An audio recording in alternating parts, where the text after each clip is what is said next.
Foi?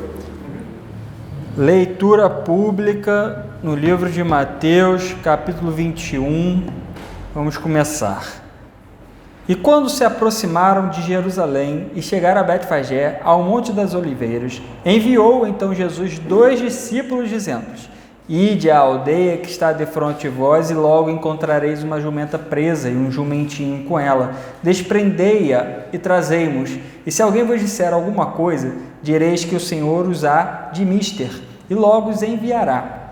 Ora, tudo isto aconteceu para que se cumprisse o que foi dito pelo profeta, que diz: Dizei à filha de Sião: Eis que o teu rei aí te vem, manso e assentado sobre uma jumenta, e sobre um jumentinho, filho de animal de carga. E indo os discípulos, e fazendo como Jesus lhes ordenara, trouxeram a jumenta e o jumentinho, e sobre eles puseram suas vestes, e fizeram-no assentar em cima.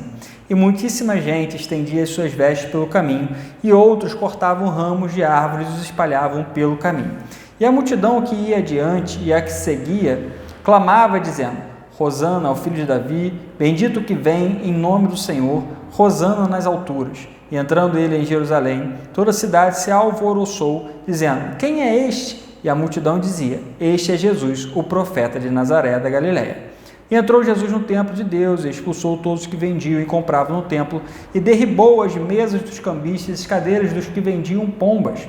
E disse-lhes: Está escrito: A minha casa será chamada casa de oração, mas vós a tendes convertido em covil de ladrões. E foram ter com ele no templo cegos e coxos, e curou-os. Eu estou passando relativamente rápido por esses versículos. A gente passou por grupos aí de coisas que aconteceram que a gente poderia ir explicando. A princípio, eu não estou querendo falar de nada, mas se você quiser falar de alguma coisa, você me interrompe, né? Mas ainda assim, se o Espírito Santo te levantar para falar alguma coisa, amém. Estou falando que eu estou passando um pouco mais rápido por esses versículos, porque ele é um capítulo mais longo, vai até o versículo 46, e tem algumas coisas que eu queria frisar. Inclusive, se você puder, pega para mim na minha mochila, por favor, que eu não sei se eu vou usar ou não, vou perguntar para você se concorda, mas tem aí um jornalzinho que está aí, por favor, na parte do meio. Essa daí. Isso. Enquanto isso, eu vou lendo aqui. Vendo então os principais sacerdotes e os escribas maravilhas que fazia. Já viu o que é? Já viu o que é? Então tá. Recebi ontem, inclusive, quando eu fui fazer evangelismo. Aí estava lá na minha cara. Aí hoje eu fui ler só o começo. Esse aqui todo eu vou jogar fora. Na verdade, depois o todo eu vou jogar fora. Mas só que tem uma parte que me interessa, porque tem a ver com o texto de hoje. Bom, então... Vendo então os principais sacerdotes e os escribas maravilhas que faziam, os meninos clamando no templo, Hosana ao filho de Davi, indignaram-se e disseram-lhe: Ouves o que estes dizem? E Jesus lhes disse: Sim, nunca lestes? Pela boca dos meninos e das criancinhas de peito tirastes o perfeito louvor? E deixando-os saiu da cidade para Betânia, e ali passou a noite. E de manhã, voltando para a cidade, teve fome. Então, isso aqui eu só vou comentar porque eu achei interessante. Ele saiu da cidade para Betânia, passa a noite ali e na manhã seguinte ele volta para Jerusalém, né? Eu achei interessante isso, né? Enfim. E de manhã, voltando para a cidade, teve fome e, avistando uma figueira perto do caminho, dirigiu-se a ela e não achou nela senão somente folhas.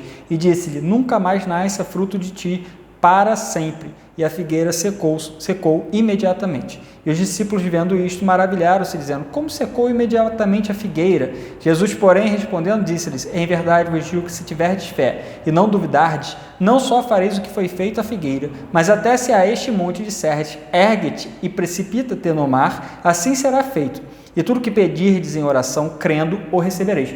Esse capítulo eu achei assim, que o centro do capítulo, por isso que eu não parei no começo, é sobre fé.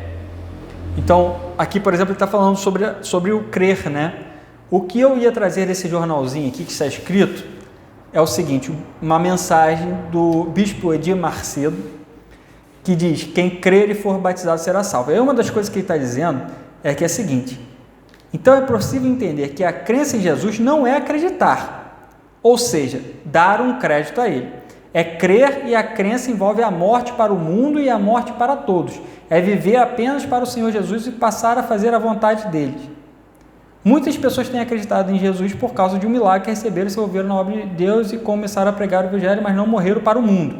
Essas pessoas não resistem na hora que o sufoco e a tribulação vem e assim abandonam o barco. Em outras palavras, a fé delas tem prazo de validade. Contudo, a pessoa que crê nele sofre o que tem que sofrer, mas permanece nele fiel até o fim.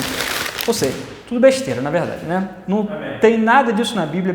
A Bíblia diz exatamente o contrário, e aqui está um texto de Mateus que mostra precisamente o contrário disso.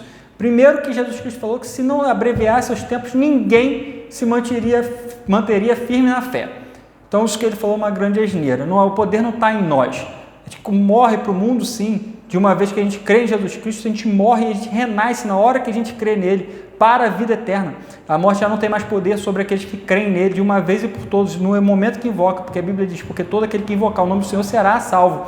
Essa pessoa morreu para a morte, para o pecado e revive, renasce para Cristo, para a vida eterna. Não tem mais nada a ser feito a partir desse momento. No momento que eu crio, e o crer é o quê? A fé é o quê? A fé é o firme fundamento das coisas que se esperam e a prova das coisas que não se veem. Então, se eu espero que Jesus Cristo me salve, a prova disso é que ele já escreveu que me salvou e acabou, tá aí, está salvo, está de uma vez por todas. A fé é isso, e eu crer é isso. Crer que Jesus Cristo veio em carne, que ele morreu por mim, na cruz, foi ao inferno por 3 dias, foi ressuscitado, está vivo, é o único caminho para a salvação.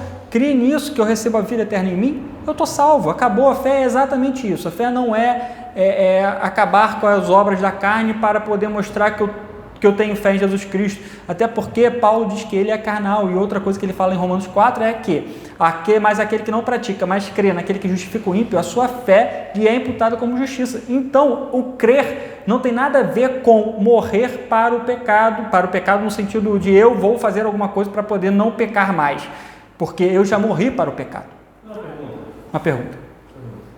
O sujeito indivíduo. Se você vai perguntar sobre o jornal, eu acabei de amassar e jogar fora, mas...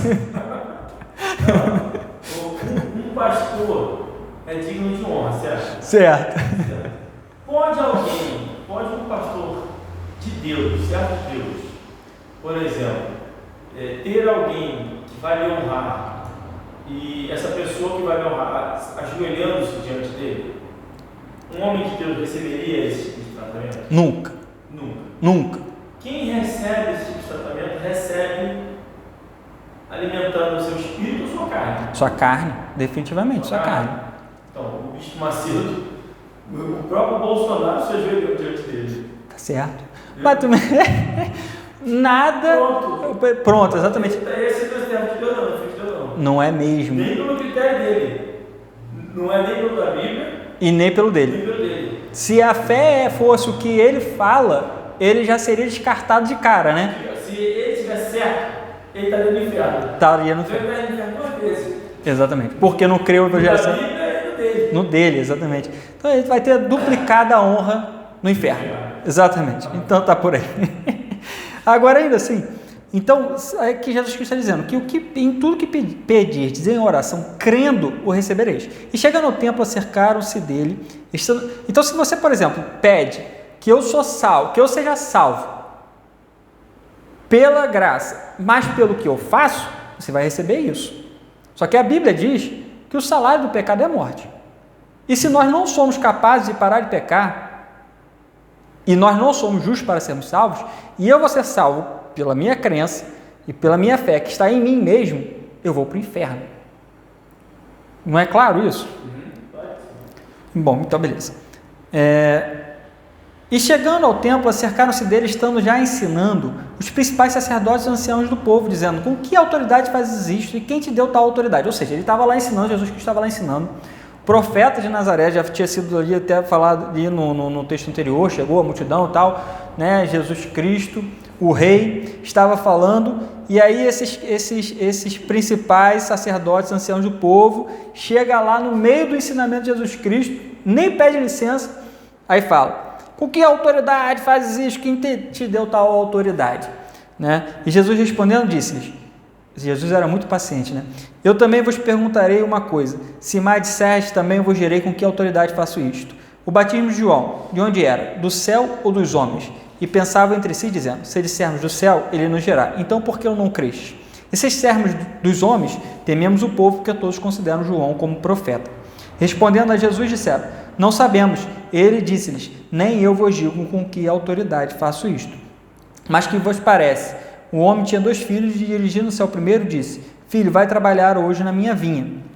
Então, só para deixar uma coisa clara, né? Jesus Cristo está dizendo ali para eles que João, que o batismo de João era do céu ou da terra, né? Obviamente, ele estava perguntando para os fariseus, e os fariseus tentam articular para poder fazer uma pegadinha em Jesus Cristo. Eles não estão ali demonstrando fé ou crença nenhuma com nada, eles só estão querendo pegar Jesus Cristo.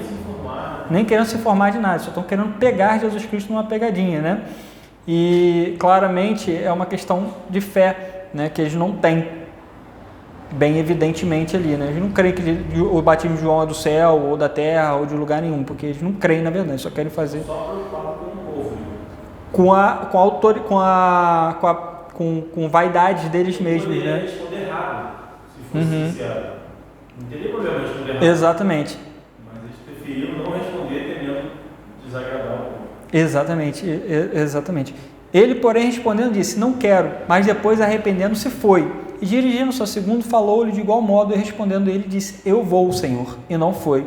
Qual dos dois fez a vontade do Pai? Disseram-lhe eles: O primeiro. Disse-lhe Jesus: Em verdade vos digo que os publicanos e as meretrizes entram adiante de vós no reino de Deus, porque João veio a vós no caminho da justiça e não crestes, mas os publicanos e as meretrizes o creram. Vós, porém, vendo isto, nem depois vos arrependestes para o crer. Ou seja, o que Jesus Cristo está dizendo? Olha só, vocês fizeram uma pergunta, estou te falando, o batismo de João era do céu ou da terra? Vocês estão querendo me fazer uma pegadinha. Eu ainda estou te dizendo o seguinte: para com essas coisas e creia. As meretrizes, os publicanos creram, eles estão salvos. Para com esse tipo de pegadinha, de soberba, e creia, seja crente para ser salvo, porque João veio a vós no caminho de justiça e não creste. Então não adianta, seja o batismo de João do céu ou da terra, não muda nada, os caras não creem, eles são simplesmente não crentes. E mais do que isso, né? Porque eles acabam, na verdade, atacando a Jesus e tudo mais, e depois levando ele para a crucificação, né?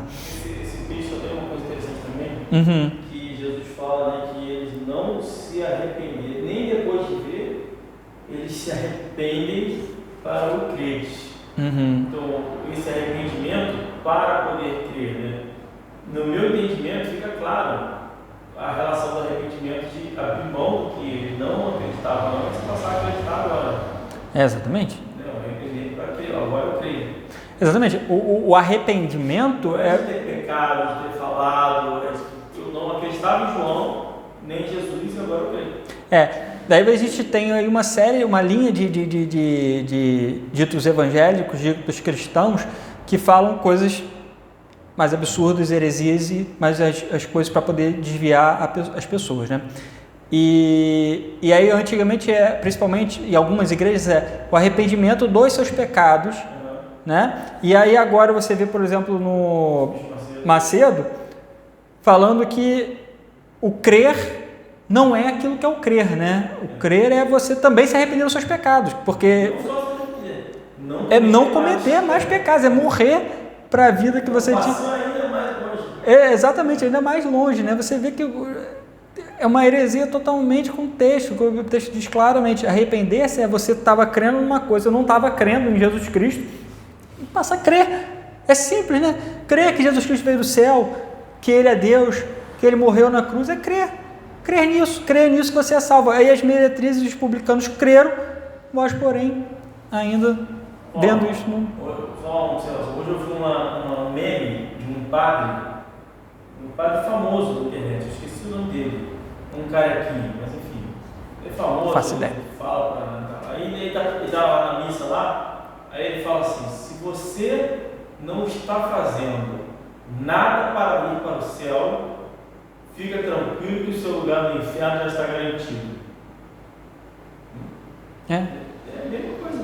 Mesmo isso não tem mudança, está cada vez mais próximo na realidade, é porque assim, você já vem falando sobre isso há um tempo, né? Mas está cada vez mais próximo as coisas que são ditas na Igreja Católica, porque agora principalmente tem Igreja Católica também nas comunidades católicas que são carismáticas, né? Então você tem os mesmos movimentos, engraçado, né? Agora todo mundo tem o poder do Espírito Santo. Né? Todo mundo faz tudo que o Espírito Santo poderia fazer. O espírita, católico, o evangélico, todos eles têm o mesmo poder do Espírito Santo. E, inclusive, vale o testemunho aqui, é comum você ouvir de pessoas que frequentam movimentos carismáticos e que assim, são católicos, são espíritas, e não tem problema ser os dois. E recebe o Espírito Santo lá no movimento carismático. Com certeza, porque não tem diferença. Pô, é a mesma coisa. Todos adoradores do diabo, na realidade, né? Então, todo mundo fala de Deus. Exato. Não, todo mundo adorador do diabo ali. Não tem diferença entre um e outro. É que a casa ali vai ficar em pé, porque não tem separação. Né? Não tem ninguém para trazer discórdia ali no meio. Enfim, e daquele documentário da igreja dos Batistas do Sul, né? Seminário Batista do Sul, tem um católico lá que é assistindo lá e tal, aí um deles fala assim, não, o primeiro Papa na verdade foi Pedro, não sei o que lá, enfim, só um comentário extra aí. Enfim, houve ainda outra parábola, houve um homem, pai de família, que plantou uma vinha e circundou-a de um valado e construiu nela um lagar, edificou uma torre e arrendou-a a uns lavradores e ausentou-se para longe, e chegando o tempo dos frutos, enviou os seus servos aos lavradores para receber os seus frutos. E os lavradores, apoderando-se dos servos, feriram um, mataram o outro e apedrejaram o outro. Depois enviou outros servos em maior número do que os primeiros, e eles fizeram-lhe o mesmo. E por último, enviou-lhe seu filho, dizendo, terão respeito a meu filho. Mas os lavradores, vendo o filho, disseram entre si, este é o herdeiro, vinde, matemo-lo e apoderemo-nos da sua herança. E lançando mão dele, o arrastaram para fora da vinha e o mataram. Quando, pois, vier o senhor da vinha, que fará aqueles lavradores? Dizem-lhe eles, dará afrontosa morte aos maus e arrendará a vinha a outros lavradores, que a seu tempo lhe deem os frutos. Diz-lhe Jesus, nunca leste nas Escrituras? A pedra que os edificadores rejeitaram, essa foi posta por cabeça da esquina, pelo Senhor foi feito isto, e é maravilhoso aos nossos olhos? Portanto, eu vos digo que o reino de Deus vos será tirado e será dado a uma nação que deu os seus frutos.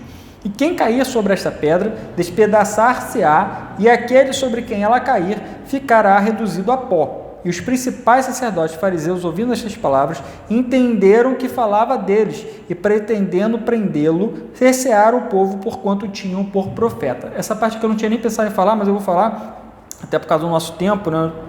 Enfim, já deu 20 minutos.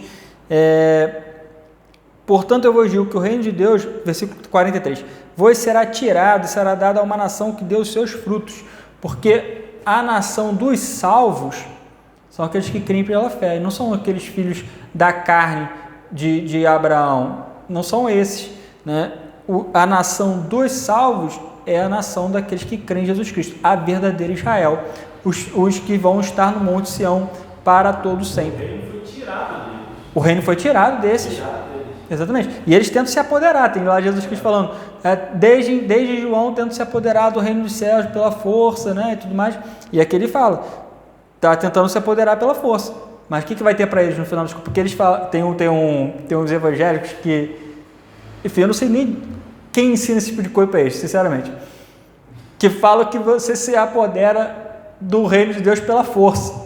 E aí eles recorrem a esse texto que Jesus Cristo diz, né, que depois João vem a força vem se apoderando do reino de Deus. Só que o final da história, o desfecho é esse aqui, né? Dizem eles, dará afrontosa morte aos maus e arrendará a vinha a outros lavradores que a seu tempo lhe deu os frutos. O engraçado nisso é que os fariseus da época entenderam, cara, para eles.